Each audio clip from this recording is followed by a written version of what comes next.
welcome to Behind a Smile. I am Dr. Chantal Ambrose, and I am a dentist. I host a healthcare business podcast where I interview healthcare practitioners around the world, sharing tips on how to improve your healthcare practice, innovate, and grow while living your best life. We share products and information from healthcare partners that can help you in your practice journey, be it a startup, a family based business, or a multidisciplinary healthcare team. Most of the information provided here is based on personal experience and opinions. So please supplement what you learn here with approved research studies and professional advice. Thank you to everyone who has subscribed, and I invite you to join our community if you haven't. We would love to hear from you. If you would like to be on the show, drop me a mail at behindasmile2@gmail.com. Let's make it happen together. So, everyone, it's Dr. Ambrose here, and we have yet another special guest for Women's Month.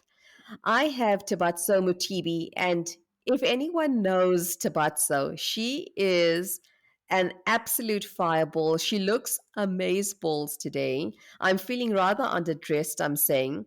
Really, welcome to our show, Tebatso. I'm really excited to have you on. Good day, Dr. Ambrose. Thank you so much. And good day to the listeners. Hey, I'm excited to be here. Yes.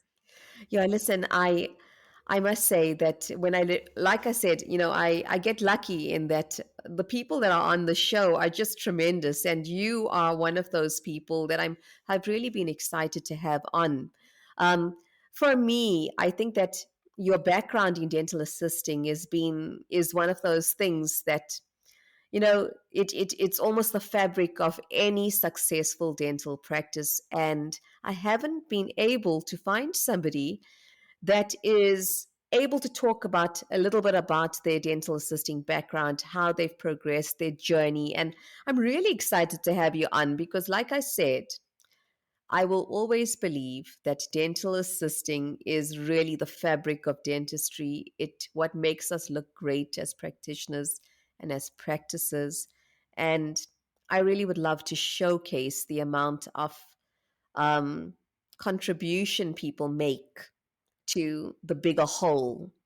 And often they don't get an opportunity to even be seen. So you're an important part of what I believe in. I just want people to know just how qualified you are. So, we're talking to a lady that has a master in health sciences in environmental health, as well as a BTech in medical orthotics as well as prosthetics. You are part of a professional board involvement with HPCSA. You are a board member for dental assisting, dental therapy, and oral hygiene of the Health Professionals Council of South Africa. And you chair of the preliminary conduct committee of the dental assisting, dental therapy, and oral hygiene. You're an education committee member of the board. And I think you're a previous committee member of the board, as well as a committee member for audit and accreditation process for training institution of dental assisting and oral hygiene programs. Now, listen, I think that you may scare a lot of people. I think that I laugh to you because the last Congress we were at together when we were speaking, I I often see the HPCSA table as being that one where it'll be the only place where people don't come and fetch your pens. And I laugh about it and we can giggle about it. But, it's a scary thing for us as practitioners. And I love that when you speak, you make it less scary for us and you make it about regulation. And regulation is in place to keep everyone safe and everyone healthy. And people have um,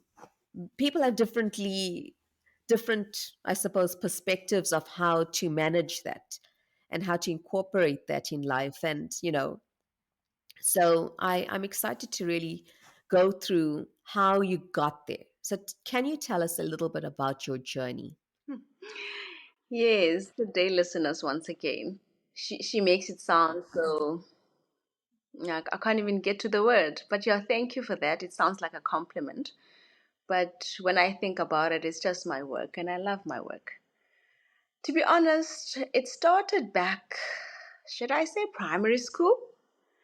When my uncle married my aunt, and my aunt was a dental assistant. Yeah, and It's in your blood. It's in your blood, so Tebatso. it's in the blood. I looked at this lady. It is young and I'm innocent, and the world is still a very beautiful place. And this lady, how she wore her uniform, how she addressed herself, how she said, because I remember one day she said to me, I can't go into this place with my uniform. And I'm like, what is she talking about? And how she spoke about her employer, how she's always on time for work, how much she gave for her work. And I thought, "Ah, this is very interesting." But fast forward many years later, now in matric, where do I go? Um, Orthotics and prosthetics had popped up, but I was not so, it wasn't there, it was just somewhere there. And I thought, "Ah, let me go try this thing out. It worked for my aunt, maybe it could work for me as well." I applied and I got in. That was 2004. And halfway through the year, oh, Miss Elise Prinsloo and Susan Petersche, those are my lectures. They say to me, to us, the whole class, they tell us the pros and the cons of being a dental assistant. You decide. But what they said is that things are no longer the same, and they're never going to be the same 20 years from now if you are not academically there. Because if you have the opportunity to go and study further, do that. If you don't, make it work. I thought, okay, let me go try. That's when I applied for medical orthotics and prosthetics. But during the time where I was a student, I was working as a dental assistant part time after hours from 5 until 8, depending how long the procedures were. And that's about 3 to 4 years. Eventually, I qualified as a orthotist and I went off to work as an orthotist. 7 years later, I get a call to say, we've got a position at TUT. Would you like to apply? TUT, by the way, is Tshwane University of Technology. Would you like to apply? You do qualify, you do meet the merits. And I applied and I got the job. That's how I got to lecture as a dental assistant, lecture at TUT. And the very same colleagues nominated me to be on the board for council. And that's how I sit on the board to serve. And now it comes, I've got the academic background. I'm a dental assistant. I understand, and I'm teaching dental assistant students. So you're bringing that to the table. That was back in 2014. That was the first term, and I came back again for the second term. This is my last term on the board. And everything happened from there. I think that's why I fell in love with ethics. This is why I fell in love with the work we do.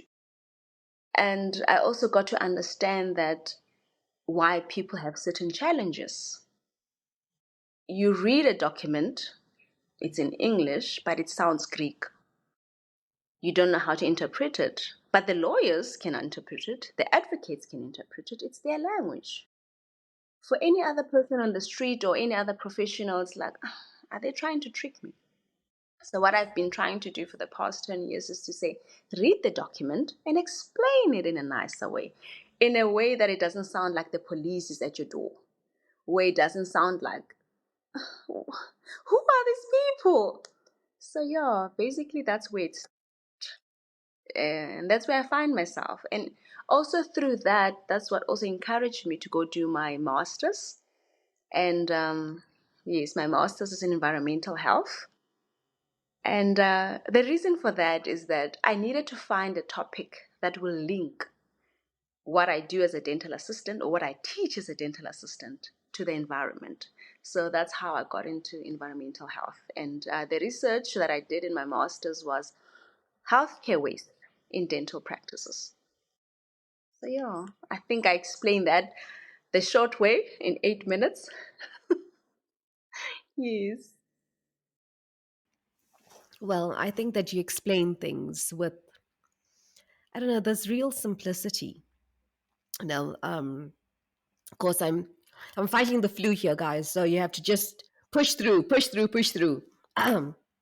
There was no way I was going to get Tebatso not to be on our show. So I'm pushing through, and you have to just excuse that there will be moments where I am just I'm sounding a little bit waspy. I think it's the just a vocal range that I don't usually have. But anyway, the nicest thing about the way you do things is that you get things that are really scary for people to actually think about, and you put it into plain English for you. And you're quite right, it's all in English, but nobody can understand it. It's often, I'm doing a my next Congress. I'm speaking about consent and what goes wrong with consent, and why people who sign consents don't know what the hell they're signing, and why it's never explained. And I think that you just explain regulation well as one of the things that you do really well. But I want to talk about something that's quite close to my heart is dental assisting, and where dental assistants fit into the practice at large. For me, I feel that we cannot work without dental assistants and do our best jobs. And you know, even though when we go to dental school, we often now are doing two-handed dentistry, because remember, when we are in dental school, there's no dental assistant. You are there in it alone, but you're wanting to do four-handed dentistry with two hands. And often it's not even a real person, Tabatso. It's actually it's a head that we're working on without saliva and without feelings, and then you get out of uni and you're expected to know now how to relate to your dental assistant. You're also expected how to be able to manage a patient that actually swallows, that has saliva, Survivor. has feelings, has actual feelings. And you're expected to know that this is where your boundary lies quite clearly as a practitioner that signed in ethically to what, there are rules, there's regulations, and if you want to be part of the profession, then these are the things that you will need to know. So there's all of the stuff that you are almost in a very short period of time needing to learn quite quickly. And when you speak to dental assistants, they often feel that they are part of the dental fraternity, but not in a highlighted way. And yet, I can tell you that every dentist, every dental specialist, and every dental professional out there, when your dental assistant does not come to work, it is one of the hardest days. It is really the day changes its mood on you. And you're pushing through, the team is pushing through at large. People are feeling the pressure. How is it on the other side? Because what does it look like on the other side? What don't we see that dental assistants feel? They often don't say. And you think that it's necessary to know. Oh, that's a tricky one. Um, when it all depends where you are mentally, emotionally. If you are the dental assistant that wants to be there, you're there for a reason, even though you're planning to leave in the future, but you know why you're there. What I often would want to say to my employer is that take me serious. Take me serious and appreciate me while I'm here. Not tomorrow when I'm not here and then you tell her, oh, how I miss her. No, appreciate me now, take me serious now. And on the other side, if you ever come across a dental assistant that looks like she doesn't want to be there, if you just invest 5 minutes in that person, you'll see how it changes her life. It might not be working for her to be there for any other reason, but you as an employer, you as a dental practitioner or a colleague, if you just invest daily 5 minutes in that person, you'll see how it changes. Whether it's 5 minutes where you're educating me on something I do not know, or whether it's about my social life, whether it's about my kids, whether it's just about administration, you will be investing something in that one person that will come back to you one way or another. This is the world. It will come back to you. Just like somebody else during your internship year taught you something. Yes, they were getting paid to teach you, but they taught you something. Knowledge, skill. Do the same for somebody else. You'll see how they practice it on. You'll see how smooth it is. She'll never be sick. She'll always be there. You know what? Somebody's going to quote you on that. It'll be like, yeah, you know about that, eh? Yes, when I say invest 5 minutes or 10 minutes, remember we only train for 1 year. We're only 1 year in the university. You had 4 years, 3 years, 6 years, specialist, 10 years. I don't know how long you're there. You had time to play. You had time to be a university child. You had time to be there and to be taught. I'm only there for 1 year. And I come to your practice and you expect from me, and so that's why I'm just asking to say, think of that, to say, you went to university, what do you know? You know, no, I was only there 1 year. I had to learn all of this thing in 1 year. I might not know the difference between a molar, upper or maxilla, which, give me the time, I'll remember it, it will come back. That's all I ask. Yeah. Thank you. I love that. I love that you're putting it into perspective, because I think that we don't get a chance to really see what the criteria looks like in uni. And, clinical practice, exactly like us I have great respect for community service. I feel that when I got out of uni and I went to community service, it really did give me an idea of what I was good at doing, what I needed some help on, what I could think of doing postgrads in. I do think it really it sets aside learning and then real people exposure, and that real people exposure is not something that is just I take for granted, because it can sort of teach you people skills, but it's people skills under tremendous amount of pressure. You're under huge amount of time pressures, and of course, I'm only fair in saying that some people are lucky enough to be in community service where we have a very balanced perspective. They have well stocked clinics. They have the capacity to really go and do your 100% of what you've learned for 6 years at uni. You can actually go and do a denture for somebody. You can even do a root canal, and you can do arguably some people in military can do even an implant.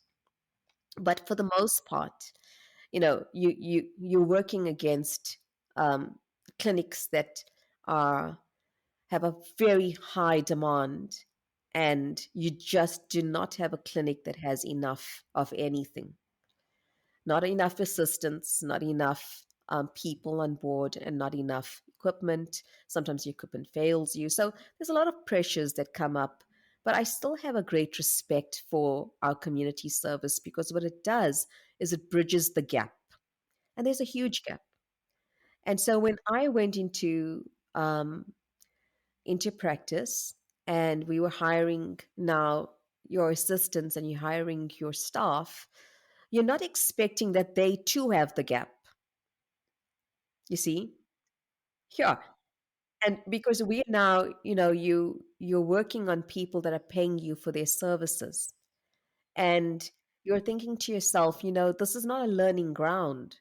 If you need to learn, we can't expect somebody to pay us for something that's going to be suboptimum. But at the same time, there is learning that's happening. So, you have to make that learning with the least amount of error. And it just depends on whoever that individual is, the attitude that they bring, the competency that they want to get to, and how they're able to develop themselves and see themselves integrate into a practice and into a persona to be able to serve the practice a little bit better. And it's an extraordinarily difficult thing to do. I remember when I first started off that some dental assistants didn't have any background in root canal.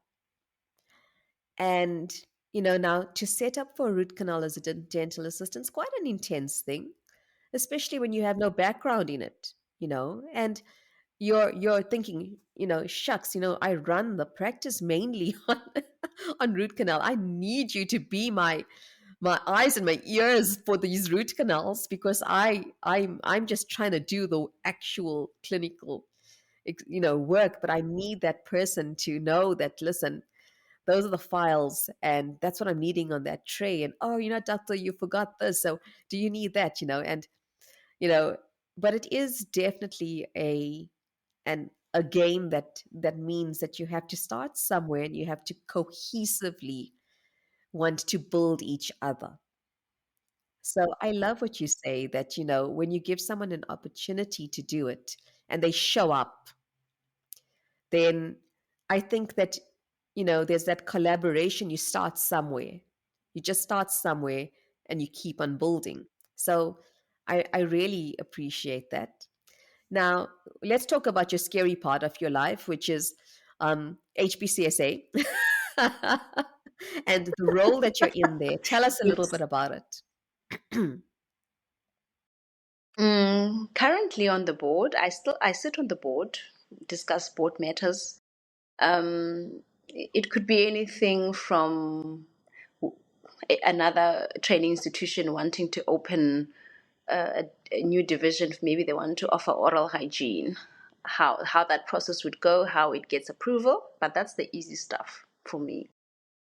The other, I sit on the preliminary committee. Now that's the interesting part, and that's the one I love, because that's where I get to see what practitioners are up to. So on this committee, we get all the complaints. Anyone can complain. Employer can complain, patients can complain, other patients can complain on other patients' behalf. Anyone. It can be anonymous or it doesn't have to be anonymous, depending what it is. Obviously, it can't be anonymous if we need evidence. But if ever a patient is saying in that practice they charge for x-rays but there's no x-ray machine, we can go and verify that. It can be anonymous. But any other thing really can't. So on the preliminary committee, we see scary stuff that practitioners do. Obviously, yes, we do get cases where the practitioner is actually innocent. Somebody was just emotional. They would use the very same platform to make a complaint, and we'd go through it. And then as you go through evidence, you can see, the complainant was actually just emotional. But you also get cases where the complainant wasn't emotional. You get cases of practitioners who claim for services not rendered. The patient was there, but what the practitioner says and what the complainant says is two different stories. Now you have to go, you have to only, unfortunately or fortunately, we can only go with what we were given. We also get complaints from medical aids. Yeah, I don't want to say a lot about the medical aids, but yeah, they're not always fair. Hi. Yeah, that's all I can say. The medical aids are not always fair, but we do get them. We also get complaints from one practitioner to another where they feel they're taking my business, but they will not say they're taking my business. They'll go find something that you're doing wrong. And unfortunately, if they find something you're doing wrong, it will be against you. So those are the kind of things we look into. And we try to bring a fair judgment to it. We do have advice. We do have legal advice that sits with us that tells us this we can do, this we cannot do. And we do sit with investigators that do investigate the matters. And I have to say, HPCSA goes out there. They don't find your Tom, Dick, and Harry to investigate. They actually come out and they bring out the evidence. If it's not there, it's not there. We can't do anything if there's no evidence. It's always upon the complainant to bring everything to the table. And and the legal advice is good advice because we sit with advocates, we sit with attorneys. It's not just an intern. But yeah, it's quite interesting. But what I take from it at the end of the day is to say, let's have a road show, let's have a stakeholder meeting, let's educate our practitioners, because most of them are not aware of the small little details. For example, there is a consent form, but the consent form was not addressing me. It was addressing something completely different. So you're using a generic consent form to address everything. And it doesn't have prices on, or sometimes it doesn't explain what type of treatment you're going to give this patient and what are the cons, what are the pros, so it's those kind of things where we need to go back and say, yes, we've picked this up, What are we going to do about it? Are we just going to sit and say, ah, nah, they're not going anywhere? Because what I try to remind my colleagues is that at the end of the day, we, HPCSA, is there because of these people. As much as our mandate is to protect the public, we have to find proper ways to guide our practitioners. They need that more than anyone else. Remember, when you leave university, you don't know much because they don't really teach us admin. They don't really teach us medical aids. They don't teach us any of that. Those are the things you discover once you're there, and now you're in trouble. So yeah, that's what we bring to the table to say we pick up the mistakes, we pick up the errors. Let's not be harsh. Let's educate. Yeah, listen, I appreciate that you've been able to even, get a little bit of time to share some time with us, because it's such an important aspect of our daily practice. And you know, I've been doing the ethics talks and communication talks for, I think it's 16 years, no, 15 years this year. And we get to see where practitioners sometimes go wrong, but we also get to see that there's almost this gray area where I don't know if it's a fear-based thing. I don't know if it's just a lack of knowledge or going into something without a full 360. But a lot of people don't want to sort of comply because most of the time they don't even know that they need to comply. And you see it often. And the other thing that has come to my attention of late is that there's also malicious behavior between practitioners that is very weird that's going out, that seems to be, I don't know, yeah, I don't know what's going on with our fraternity, but I if you ever listen to my show, I'm one of those happy-go-lucky people where I truly believe that if you want to be part of a bigger fraternity, then you also have to have a level of integrity about you, and you have to subscribe. It's not an option in my book, and it's always my perspective. And recently, I actually had a very weird thing happen to me, even though even though I've been in ethics, and they keep on saying that you live your actual life. Hey, this life brings to you whatever you need. And I've never, I speak to people about being attacked and having people send malicious things or say things that are unfair about you or things like that. And I often don't wear those shoes because I've been in ethics for a while, and you don't wear those shoes because you know so many of the guidelines, and you know what you have to do, and you hear about the cases. You're participating at a level of real information.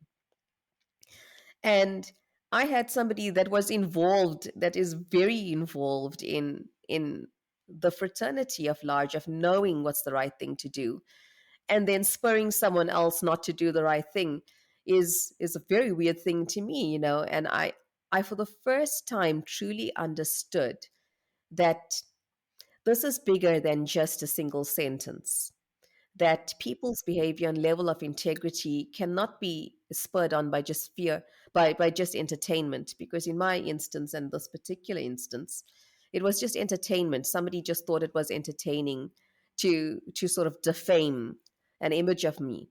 And it's, on the one hand, I thought it's really funny because I'm old enough now in practice to think that things are funny, and and on the other hand, there's a repercussion for it, but it's already guided by people who know better. And I truly believe that if you know better, you should do better. So, I live that life. I understand anyone that's been in those shoes both ways around now, because I felt very done by. And at the same time, you feel as though, you need to actually get the criteria in place, because now, whether you like it or not, and whether these are your friends or not, we still have to be guided by a level of integrity that we all signed in for. And if you don't know enough, then we have to learn a little bit more. You know, that's how I live my life. That's how I do my practice. That's how I run my show. And yeah, I love the fact that you're able to just uncover some of those things for us. Now, you know a lot more than me about people who are in trouble. I want to know from you, what would you say to anybody that what are the guidelines that's going to better equip us as practitioners to make integrity and to follow rules and regulations and guidelines as part and parcel of just how we exist? How are we're going to equip ourselves, to get better at this? Thank you for that question. Some of the documents, the regulations, the guidelines, obviously we haven't read them all. But in order for you just to get in and understand small, HP says they have road shows, either via your board or council itself, where they take all these ethical books and they try to educate the practitioners. Attend, and it's online. It doesn't cost you anything. It's free. It's 1 hour, 2 hours. Sit there, listen when they talk about consent, when they talk about Poppy Act, when they talk about anything new, anything new. Just give yourself that 2 hours once in 3 months. And you're also not restricted to only attending the ones to your board. You can also attend other boards. It's a roadshow. Listen, it will educate you, it will help you. But if you're looking for a specific matter and it's not coming up, call. I'm available. Your board. It's just a lot of people don't know that your board actually has a manager. It has a coordinator. It has all these things available, but we don't read. Council often, every 3 months or every 6 months, they've got journals coming out, they've got e-bulletins coming out. Give yourself that 5 minutes just to go through one article once a week. It will educate you in a way that you will never understand. But we often want to be on TikTok and Facebook. It's easier. Maybe council must get on TikTok. I So agree. I will do those TikToks. Listen, I really, I think that we need to actually be the education for guidelines, in most things in life, unfortunately, often are those things we don't know well. And in the end, if you are caught in a problem, it's because we didn't actually spend the time. You're right, we didn't spend the time. We're spending the time to try to get the patient seen and doing, just trying to pay your bills, just trying to be a person that's working in healthcare. But at the same time, I don't think that I've been lucky enough, and I don't know if you agree or not, but I don't think that there are many people in healthcare that wake up wanting to cause a problem. um, it often just happens without us knowing. And it's almost like it becomes this shock that happens because the basic things that you're telling us to do, it's almost like when mom says, you need to start here, brush your teeth. Of course, I don't want to brush my teeth, but you need to brush your teeth. There's these things that you're gonna have to do, and eat your frogs first, and get through it, and just know that those are the things that are going to make us a better profession at large. I truly believe it. You know, we're going to be a better profession at large. I'm very passionate about South African dentists and the profession and where we're going and what we're doing. And, you're women in leadership and you're women in the industry that really, you offer such a lot of knowledge. So, where do you see us in dentistry? Where is the future of dentistry in SA from your perspective? Where are we going? I'm in the lucky position because I'm a dental assistant. I can actually say this without fear of being nailed down because who's my competition? I'm not in competition with the oral hygienist, not with the dental therapist, not with the dentist. Because when you think about it, even if my scope ever expanded and I can extract teeth tomorrow morning, I'm still practicing supervised. So I'll still have to be employed by the dentist, specialist, dental therapist. So coming back to your question is that my personal opinion on it is that we often focus on the titles, on the hierarchy, on the who is more important than who. But if we ever just sat down, we're facing NHI. If we in the dental fraternity sat down, specialists, dentists, dental therapist, oral hygiene, dental assistant, we sat down and say, what are we facing? Where are we going? Where do we want to go? We remove the flesh, we remove the ego, we remove the titles, and we sit down and say, where are we going? Where do we want to see ourselves? Because if we don't do that, somebody else is going to come and they're going to, and we're going to be sitting with a maze that we cannot change because we fail to come together and look at where we need to go. Dentistry is going very far. We need this smile. Think about it. We need this smile. And who can fix the smile? Not the medical doctors, not the physio, no one else. Only we can fix that smile. So let's come together, sit down, and table a way forward. Because now we're busy fighting each other to say, this is my scope, this is your scope, this is whose scope. Does it matter at the end of the day? Because we all want to give a service. Is it about money? Is it about ego? What is it about? But if we come together, we sit down, oh, we're going far. The other professions would look at us and say, oh, how did they do that? The only thing is we did, we sat down and we spoke and we tabled a way forward. We've got services of excellent associations. I'm not going to single anyone out. I'm not going to single any of them out. Come together with them. Let's not do things individually and we hire. No. Come together with HPCSA, with the board, and we table a way forward for everybody else. Currently, what council is also doing is that, especially my board, the Dental Therapy, Oral Hygiene, and Dental Assistant Board, they are going to universities where they are educating the third years, final years, which depending on the degree that they're doing, but basically your final years, they're educating them what are the challenges in this fraternity we're sitting in, what is HPCSA, what is our role, so that we try to break down the monster, the police, so that you see us as your friends. We're not here to police you, we're just here to guide.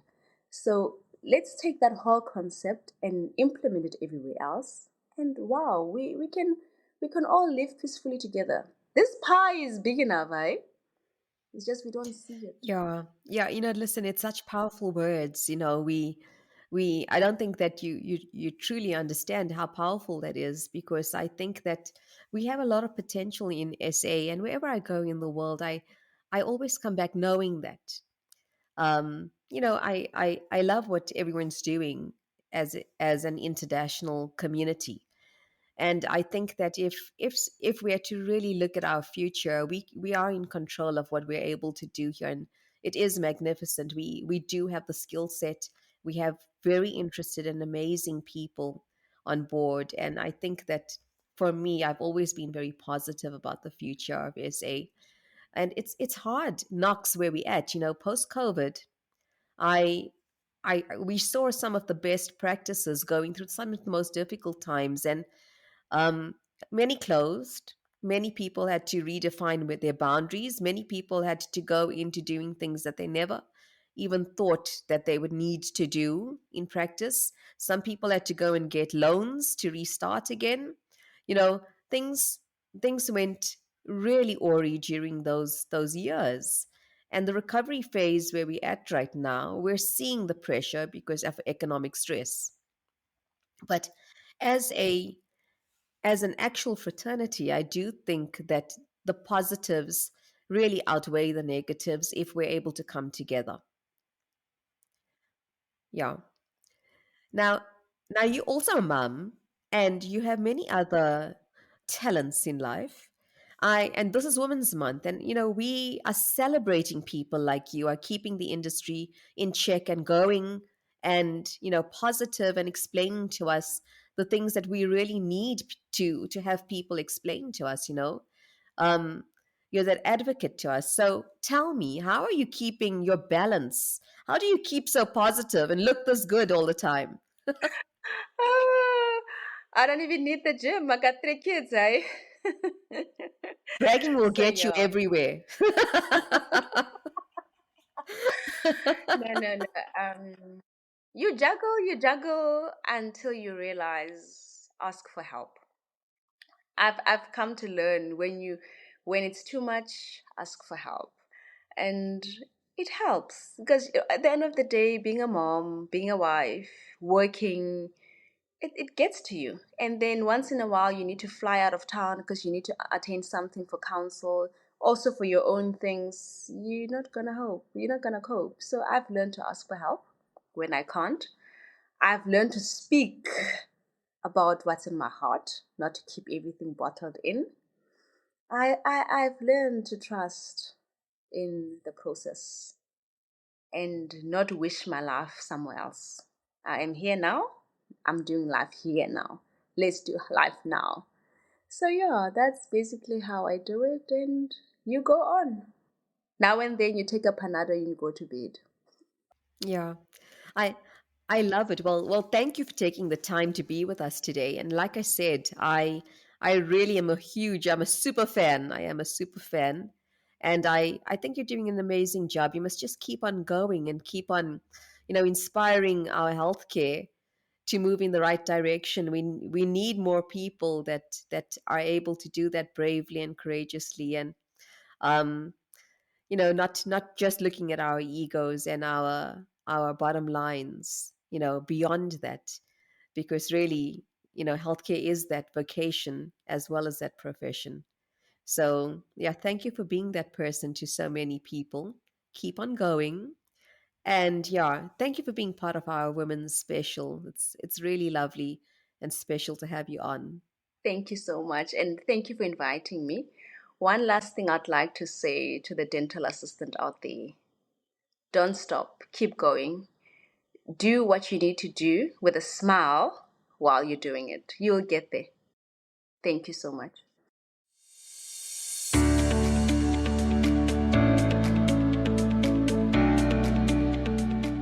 Have you ever wished you could be rubbing shoulders with the best just to get through your worst?